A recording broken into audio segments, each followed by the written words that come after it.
¿Qué tal? Video tutorial número 10 del curso de Java para principiantes y primero del bloque que vamos a dedicar a la programación orientada a objetos, el paradigma de programación dominante en la actualidad y que sustituye el modo de escritura lineal, similar al modo en el que las computadoras llevan a cabo su trabajo, por un modo basado en objetos que interactúan entre sí, imitando al modo en el que se hace en el mundo físico, por ejemplo, con las máquinas.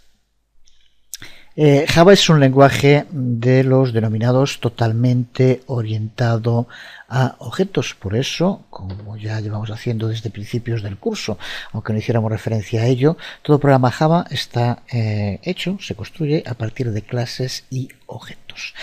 De modo similar a como ocurre con las muñecas rusas, la estructura de un lenguaje de programación envuelve distintas capas unas dentro de otras. Así tenemos clases y objetos que a su vez están hechos de métodos y atributos. Los métodos están hechos a su vez de declaraciones y de expresiones, y estas a su vez están hechas a partir del uso de operadores. Así que, llegados a este punto, no es difícil comparar un lenguaje de programación con las famosas muñecas Matryoshkaya rusas que anidan unas muñecas dentro de otras. Pues del mismo modo, como vemos, las funcionalidades de Java van desde la clase que lo envuelve todo a las distintas partes que hacen que funcione. La programación orientada a objetos, también conocida como por sus siglas POO, OOP en inglés, es una metodología de desarrollo de software en la cual un programa es conceptualizado como un grupo de objetos que trabajan juntos. Y esos objetos son creados a partir de plantillas.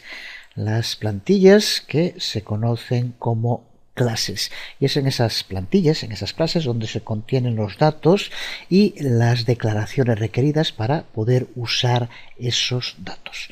Como decíamos, Java es un lenguaje de programación completamente orientado a objetos, y lo vamos a ver ahora muy pronto cuando creemos nuestra primera clase y la usemos, esa plantilla, para crear objetos derivados de esa clase. Por tanto, la programación orientada a objetos es un método en la actualidad el dominante para construir programas de ordenador, y lo hace de un modo que se parece en gran medida al modo en que los objetos se relacionan en el mundo físico. No vamos a entrar ahora en ver por qué este estilo de desarrollo se ha acabado imponiendo, pero resumiendo, mediante el uso de programación orientada a objetos podemos crear programas que son más reutilizables, más fiables y más comprensibles. Llegados a este punto, lo primero que tenemos que hacer es explorar, ver en detalle el modo en que Java encarna estos principios de programación orientada a objetos. Lo vamos a hacer para empezar resumiendo los temas fundamentales que vamos a ver en esta primera parte del bloque dedicado a la programación orientada a objetos, y nos sirve también, porque lo son al mismo tiempo, para entender el modo en que Java encarna, lleva a la realidad la programación orientada a objetos. Y lo vamos a hacer comparándolo con ejemplos tomados del mundo físico y de uso diario, como puede ser, por ejemplo, un equipo de sonido. Pues para empezar, Java organiza los programas dentro de elementos a los que llamamos clases. Dentro de este mundo físico, en el equipo de sonido, pues en un equipo de sonido habría una clase que es el CD player, los speakers, el aparato de radio, los subwoofers, por ejemplo. Cada uno de estos tendría una clase. Y estas clases, como decíamos, son una especie de plantillas con una serie, ya veremos ahora, de atributos y métodos que nos permiten crear objetos a partir de ellas. Así que, volviendo al ejemplo del equipo de sonido, hay una clase CD Player que nos permite crear distintos objetos CD Player a partir de ella. Lo mismo con los speakers, con el aparato de radio o con los subwoofers.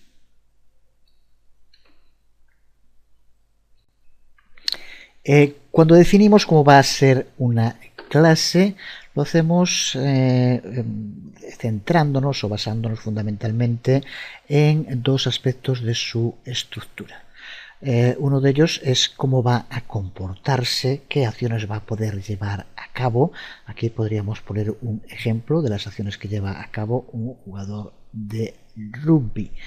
Y a su vez el otro aspecto de su estructura es cuáles son sus atributos, qué propiedades tiene, que es lo que vemos aquí por ejemplo también para un jugador de rugby. Pues para todas las clases vamos a tener siempre que definir sus comportamientos, que es lo que se denomina métodos, y sus propiedades, que es lo que se denomina sus atributos. Además, estas clases pueden crear dependencias entre sí. Es lo que se denomina en programación orientada a objetos las herencias, y que va a permitir que una clase herede los métodos y propiedades de otras clases ya existentes. Esta posibilidad de conectar las clases entre sí es otro de los elementos clave para entender programación orientada a objetos. Pero además estas clases son modulares, pueden enlazarse entre sí y mediante el uso de lo que se denomina en programación orientada a objetos, paquetes e interface, dar lugar a partir de distintos objetos a un auténtico programa completo. Recuerda el equipo de música que veíamos antes, en el cual las clases serían el CD player, los altavoces, los subwoofers, el equipo de radio, pero que todo eso enlazado entre sí, esos objetos dan lugar a un paquete que es un equipo de música en conjunto. Existen desde luego distintos modos de conceptualizar un programa de ordenador. Uno de esos modos, el que podemos considerar más tradicional, es pensar en un programa como una serie de instrucciones que se llevan a cabo en secuencia, siempre una después de otra, y tienen que seguir siempre este orden. Y es lo que se suele conocer como programación procedimental o también secuencial. Puede ser el caso de lenguajes como BASIC, que se elaboran siguiendo este modelo lineal en el que la computadora desarrolla su proceso y el lenguaje de programación se adapta al modo en el que trabajan las computadoras. Sin embargo, la programación orientada a objetos ve los programas de ordenador desde una perspectiva muy diferente. Se centra fundamentalmente en tareas y no en el modo en el que el ordenador las va a ejecutar. Volvemos de nuevo al ejemplo del mundo físico.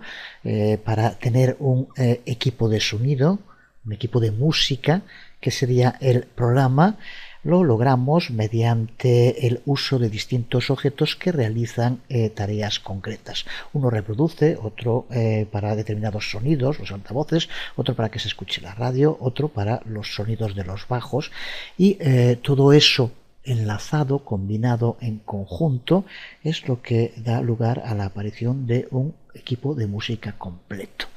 Sería similar a lo que ocurre en el lenguaje de programación orientada a objetos, con las clases, los objetos que de ellas se derivan y las combinaciones entre ellos que dan lugar al programa, que en este caso sería el equipo de música.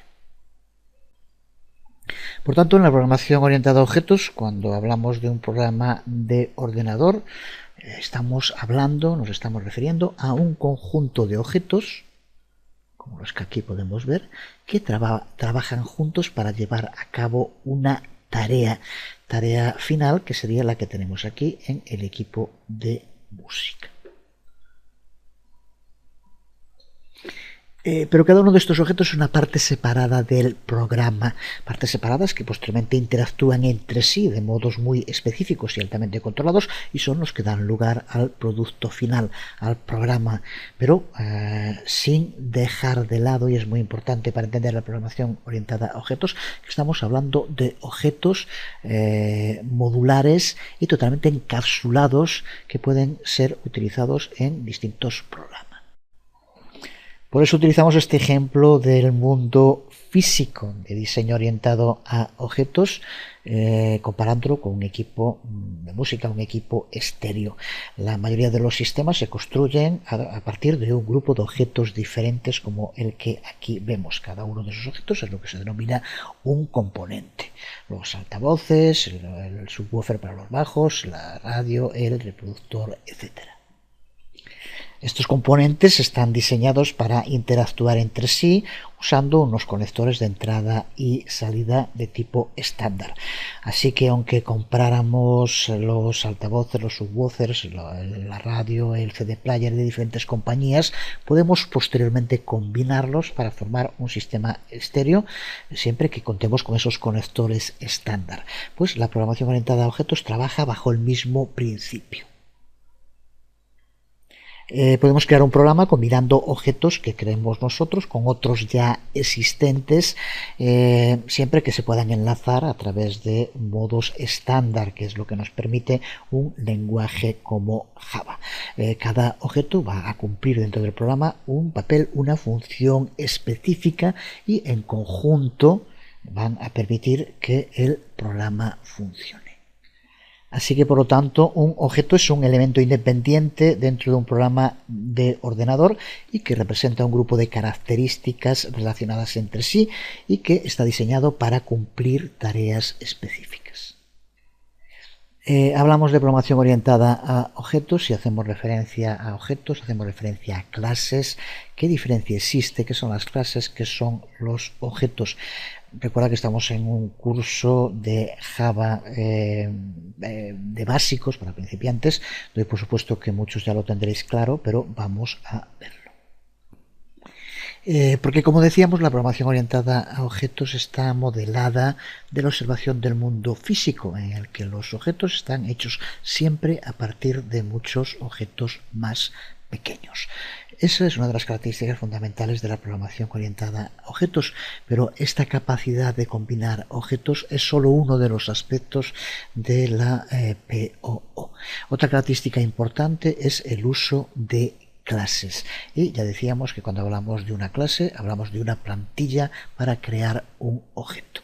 Cada objeto creado desde la misma clase va a tener características similares. Si queremos entender lo que son las clases y lo que son los objetos, podemos acudir a Platón, ese filósofo que cuando escribió, desde luego que no existía aún la informática ni los programas de ordenador, pero nos explicó de modo muy claro lo que son las clases y lo que son los objetos. Él estaba explicando lo que denominaba lo que es la idea, y para explicarlo se preguntaba por qué un caballo es un caballo y no es un camello, por ejemplo. Estamos de acuerdo en que no hay dos caballos que sean iguales, sin embargo sí que diferenciamos los que son caballos de otras especies como pueden ser los camellos o como pueden ser los ciervos, por ejemplo. ¿Por qué?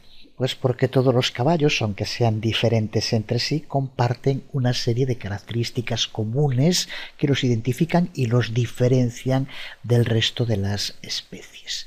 Existe el caballo que Platón llamaría ideal y que en programación es lo que llamamos clase.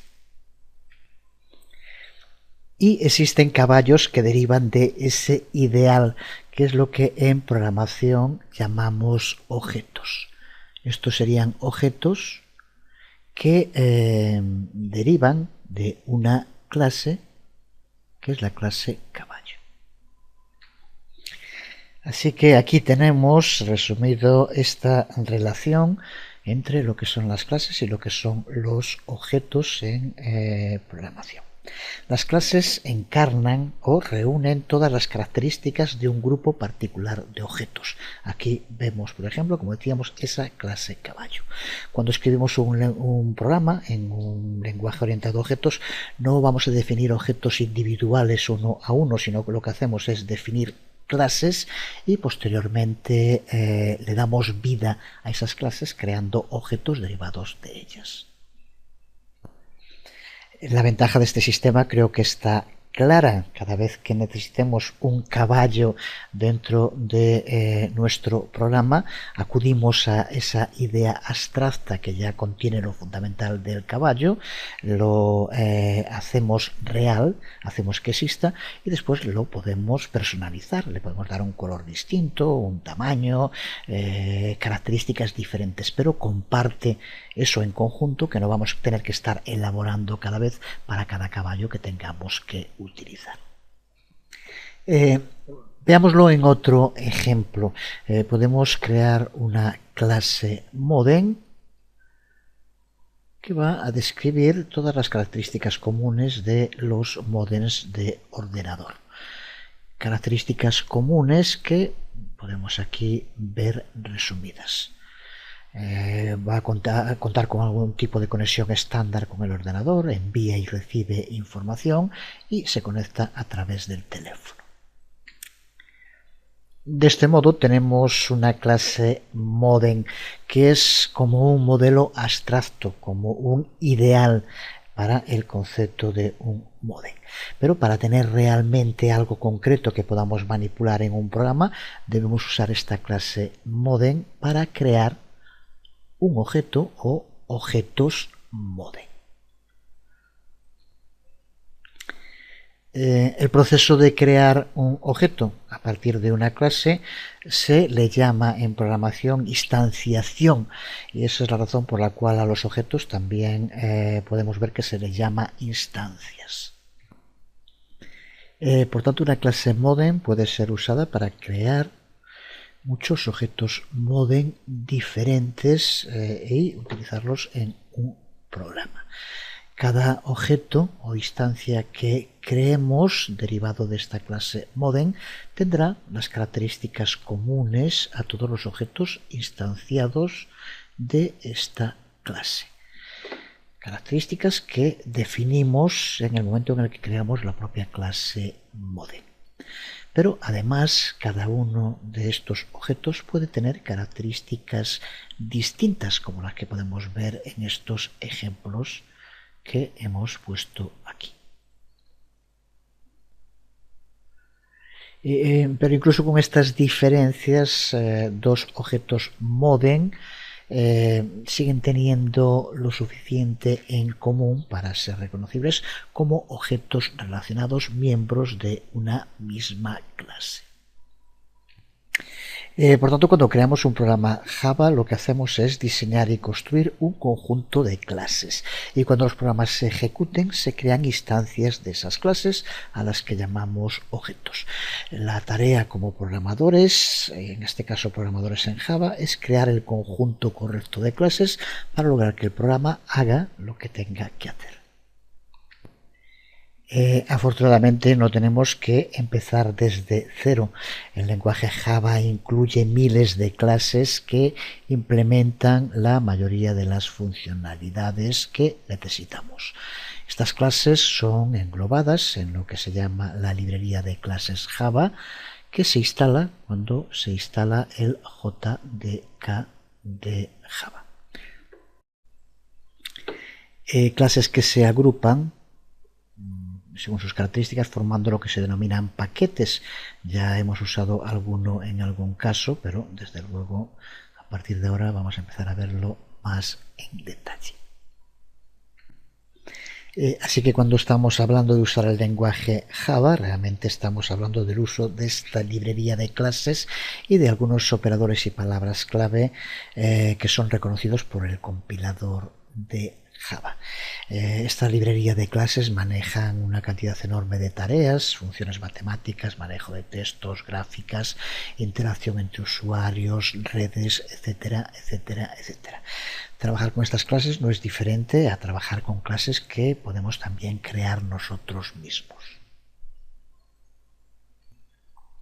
Y desde luego en la elaboración de programas de cierta complejidad siempre vamos a tener que crear un conjunto completo de nuevas clases y con ellas podemos también formar nuestra propia librería de clases. Librería de clases que posteriormente podemos estar reutilizando constantemente, porque recuerda que reutilizar es uno de los beneficios fundamentales de la programación orientada a objetos. Pues ahora que ya debe estar más o menos claro lo que es una clase y lo que son los objetos derivados de esa clase, veamos qué es lo que forman las clases. Decíamos en la introducción que las clases Java contienen dos tipos distintos de información, los atributos y los comportamientos.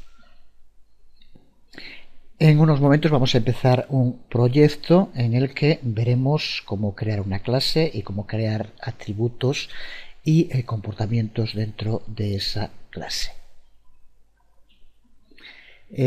Cuando hablamos de atributos nos referimos a los datos que diferencian a unos objetos de otros. Los atributos podemos usarlos para determinar la apariencia, el estado y otras cualidades de los objetos que pertenecen a esa clase. En el ejemplo que veíamos antes de un jugador de rugby, estos serían algunos de sus atributos. En el ejemplo que vamos a crear dentro de unos momentos, que va a ser un prototipo de robot, estos serían algunos de los atributos que podría tener un status sobre si está explorando, está moviéndose, está parado, está volviendo a casa, una velocidad que se mide en kilómetros, en millas, lo que sea, y una temperatura que se mide en grados. En una clase los atributos están definidos por variables. Esos lugares que ya conocemos donde almacenar información en los programas de ordenador.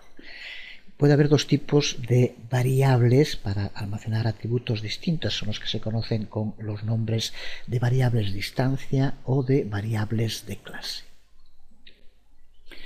El nombre explica la diferencia que hay entre ellas. Las variables de instancia son atributos que tienen valores que van a diferir, van a ser diferentes entre distintos objetos. Un objeto va a tener una variable de instancia distinto de otro. En lo que vemos aquí, por ejemplo, el peso varía entre cada objeto. Así que las variables de distancia definen un atributo de un objeto en particular. Así que en este tipo de variables instancias, la clase del objeto define qué tipo de atributo es, pero después cada instancia almacena su propio valor para ese atributo. Estas variables instancia se conocen también como variables objeto. Por ejemplo, en la clase que vamos a crear para nuestro robot podemos definir una variable instancia a la que llamamos velocidad. Y tiene que ser una variable instancia porque cada robot va a viajar a velocidades diferentes. Estas variables instancia además pueden comportarse como las variables con las que ya hemos trabajado. Le podemos dar un valor cuando un objeto es creado y puede mantenerse constante a lo largo de la ejecución del programa o podemos ir modificándolo. En el caso de velocidad, también cada robot puede variar la velocidad a la que se mueve. Pero lo que nos interesa ahora es entender esta diferencia entre lo que se denominan en los atributos de una clase, las variables instancia y las variables de clase. Así que las variables de instancia son aquellas que en cada objeto van a tener un valor distinto, cambie o no posteriormente ese valor. Puede haber otras variables que tenga más sentido que su valor sea compartido entre todos los objetos que se instancien de esa clase. Son estas las que se llaman variables de clase. Por tanto, una variable de clase define un atributo para la clase entera. La variable se aplica a la clase misma y a todas las instancias, a todos los objetos que se creen de esa clase. Así que solo se almacena un valor sin importar el número de objetos de esa clase que se hayan creado. Ejemplo de una variable de clase, pues en el robot podría ser una variable que guardara el momento actual, el tiempo. Si fuera una variable de distancia, cada uno de los robots podría tener un tiempo distinto, aunque hubiera una pequeña diferencia entre uno y otro. Para poder sincronizar el trabajo de los robots podría ser un problema. Si esa variable es una variable de clase, todos los objetos que se creen de esa clase van a tener en esta variable momento actual exactamente el mismo tiempo, lo que es muy importante para la sincronización. Sería un ejemplo: velocidad como variable de distancia, momento actual como variable de clase. Además de los atributos, las clases tienen comportamientos, y cuando hablamos de comportamientos nos referimos a las cosas que una clase de objetos puede hacer, tanto para ellos mismos como para otros objetos. Los comportamientos pueden ser usados para cambiar los atributos de un objeto, para recibir información de otros objetos, para enviar mensajes a otros objetos pidiéndoles que lleven a cabo tareas. En el ejemplo que vamos a utilizar en el robot, pues por ejemplo, las acciones que puede llevar a cabo el robot, la vemos aquí: puede comprobar la temperatura, puede iniciar un reconocimiento o puede informar sobre su localización.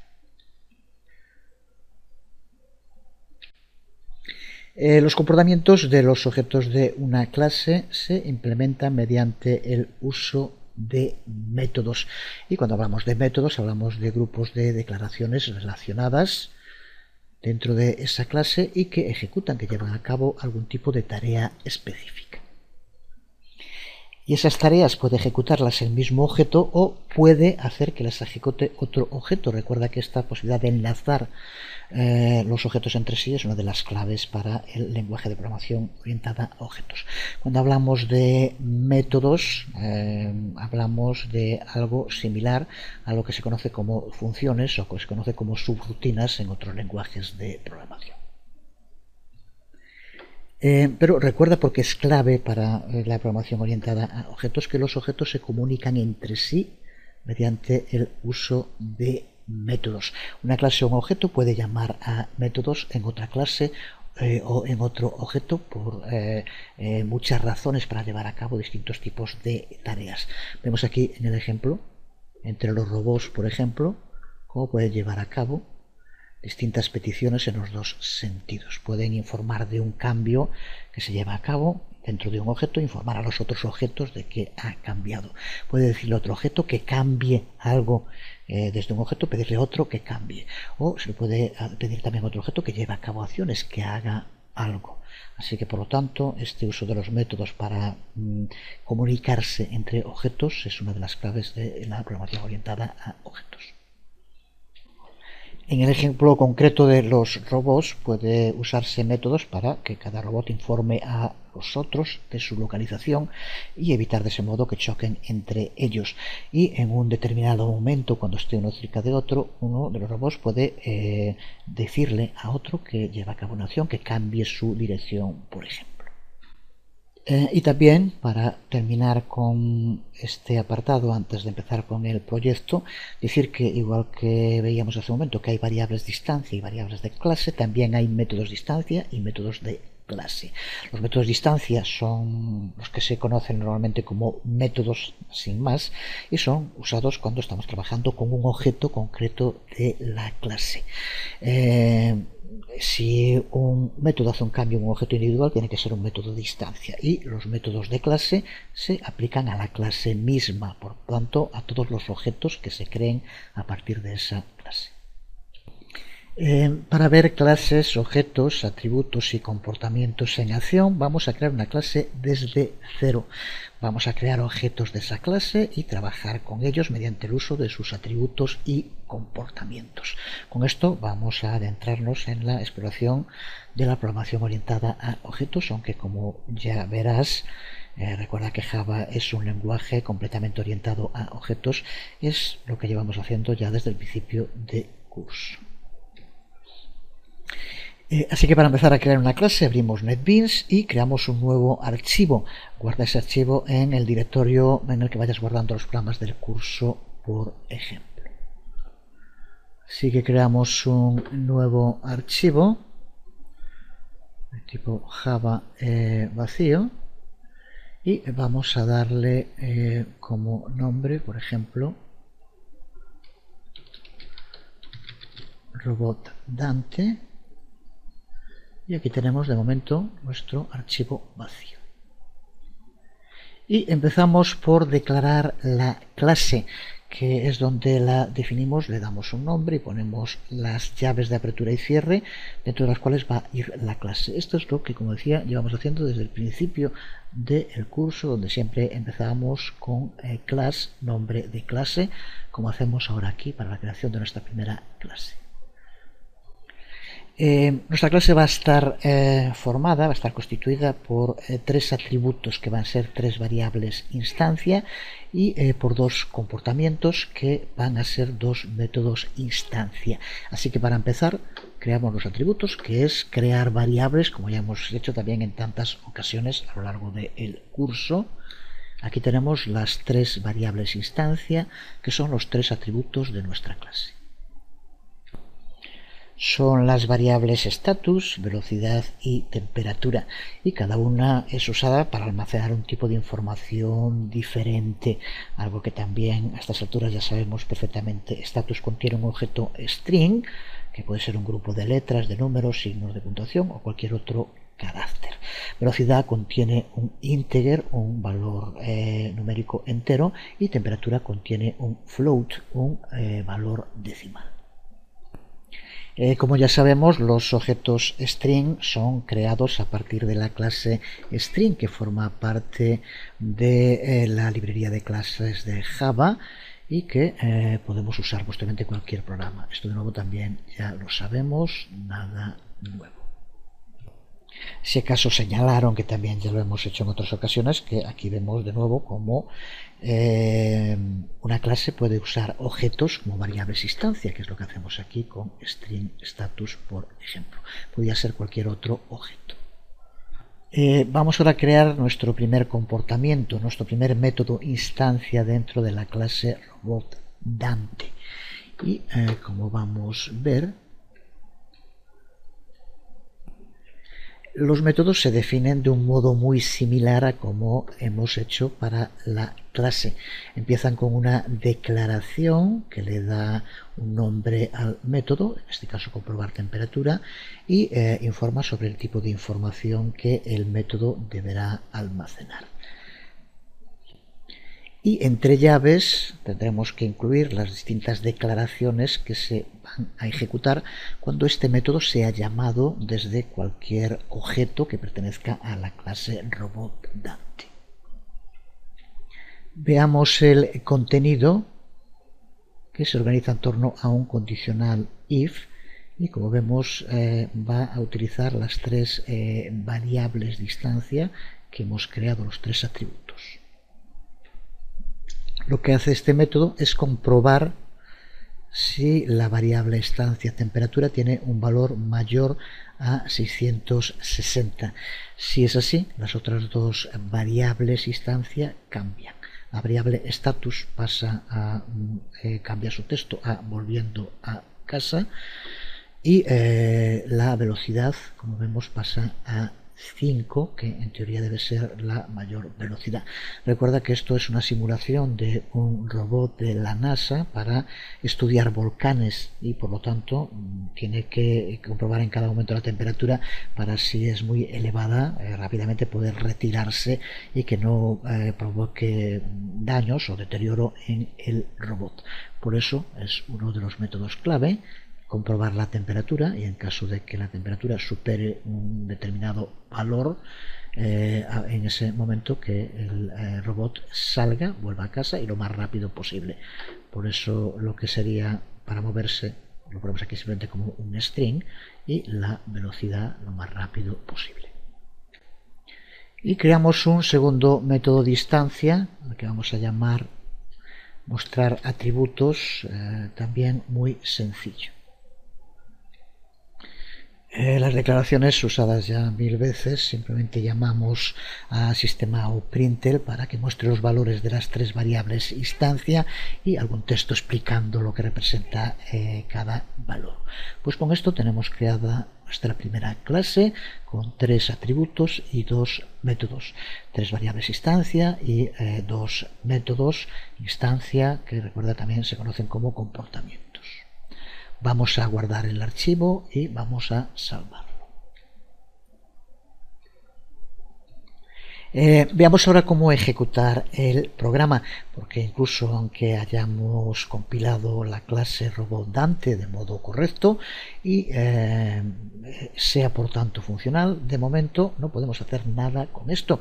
La clase que hemos creado ya ha definido lo que un objeto de la clase robot Dante va a poder llegar a ser y a hacer con sus atributos y sus comportamientos, pero si fuera usado en un programa.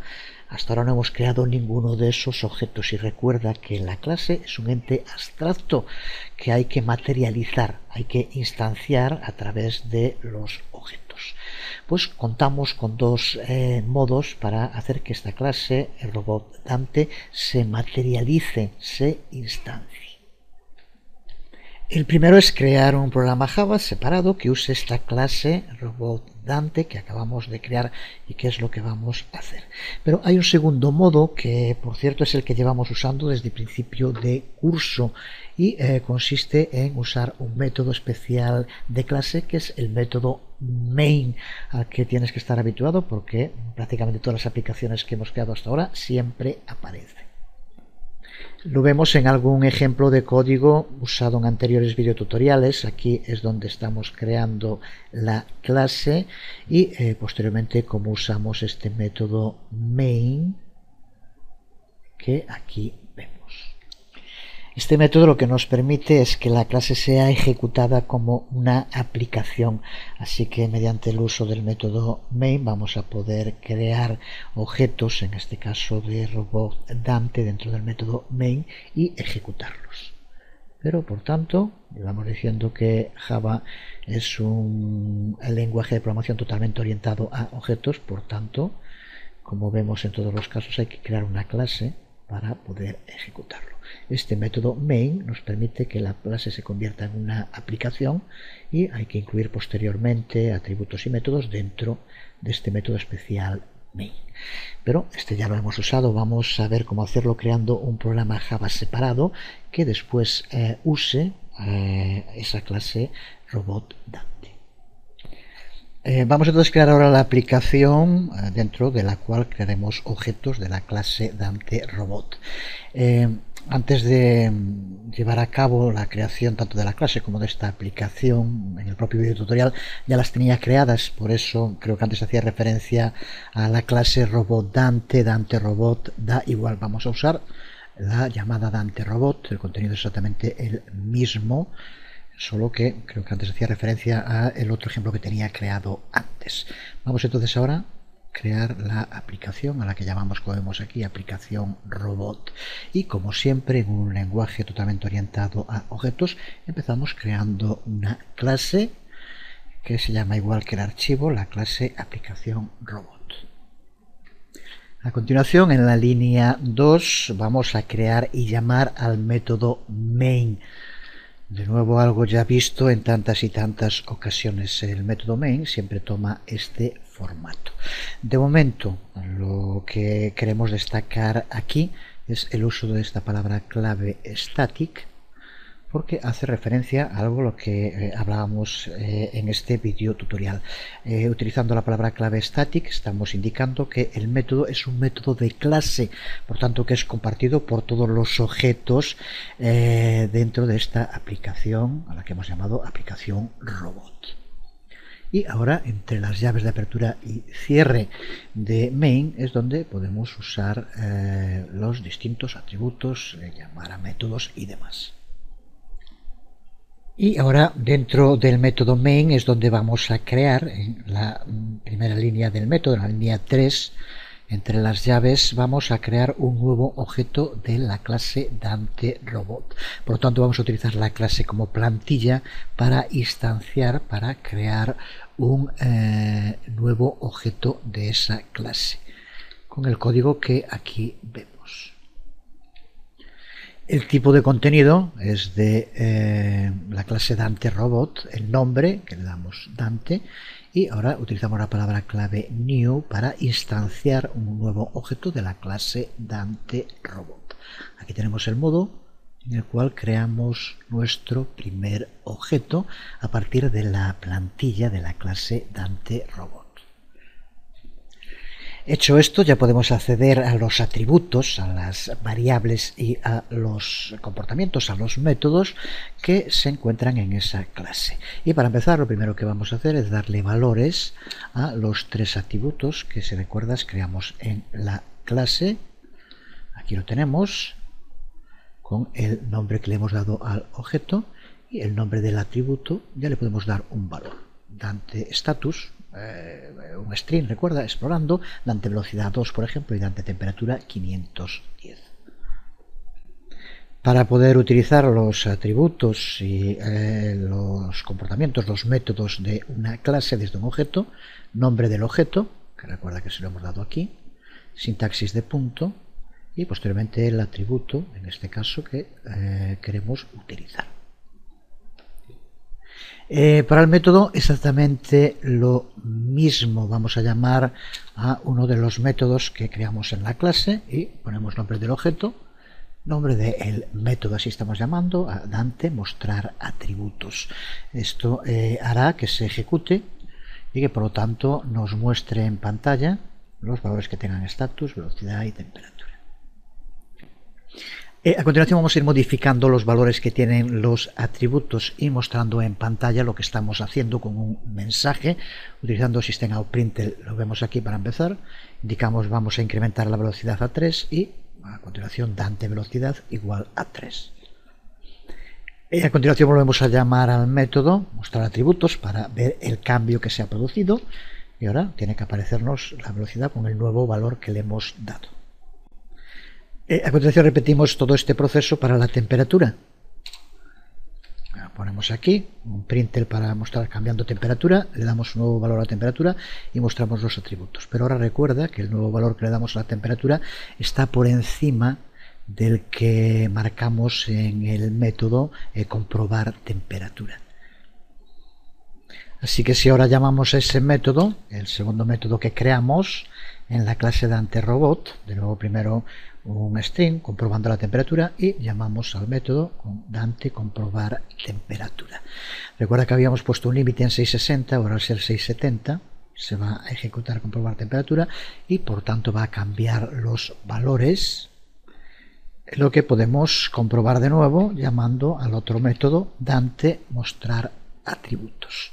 Pues con esto aquí tendremos ya nuestra aplicación totalmente funcional que utiliza objetos de la clase Dante Robot y llama a sus métodos y modifica, utiliza sus atributos. Si lo guardamos, recuerda que aunque nunca hacemos referencia a ello, utilizando NetBeans ya se lleva a cabo también la compilación y ahora si ejecutamos la aplicación Robot Java, tiene que estar dentro del mismo directorio en el que tenemos la clase, ejecutamos el archivo y aquí vemos cómo se lleva a cabo la ejecución, que puedes seguir un poco más en detalle, comprobando todos los pasos que va llevando a cabo. Aquí los valores en un principio, en el status, velocidad y temperatura. A continuación incrementamos la velocidad a 3, al volver a hacer otra vez ya aparece esa nueva velocidad. Ahora cambiamos la temperatura a 670 y ahora al comprobar la temperatura vemos cómo cambian los valores de status y de velocidad como indicamos en el método comprobar temperatura. Así que puedes comparar este contenido y aunque sea sencillo, creo que sirve bien para entender el modo en el que Java trata con clases y con objetos. Que desde luego es solo el inicio, la punta del iceberg de la programación orientada a objetos.